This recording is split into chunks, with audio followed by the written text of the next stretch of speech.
Hello বন্ধুরা, আজকে আমি একটা সত্যি কথা বলবো। কি কথা বলবো দেখলেই বুঝতে পারবেন।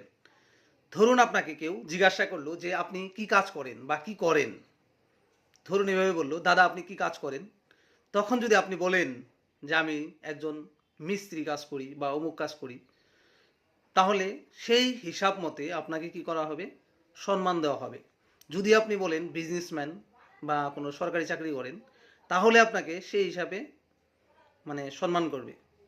মানে এটা বাস্তব যে আমি কি করি সেইটার উপর নির্ভর করে আমাকে সম্মান করা হয়। এই দুনিয়াতে সবাই স্বার্থপর। সবাই কি চায় যে ওর সাথে থাকলে আমার কি লাভ হবে। সবাই নিজের লাভ, নিজের স্বার্থ, নিজের ওয়ার্ড এখানে বিশ্রায়। তার জন্য বলি, সবসময় নিজেকে সাকসেস বানান। ধন সম্পত্তি দিয়ে নয়, পড়াশোনা দিয়ে, জ্ঞান দিয়ে। তাহলে আপনি হয়তো বহুত আগে যেতে পারবেন। ধন সম্পত্তি যদি আপনি বসে বসে খান, অতি তাড়াতাড়ি শেষ হয়ে যাবে। কিন্তু যদি আপনি শিক্ষিত বা জ্ঞানী হন, তাহলে আপনি হয়তো নতুন কিছু একটা করে আবার নিজের জীবনকে সৃষ্টি করতে পারবেন। ধন্যবাদ সবাইকে দেখার জন্য।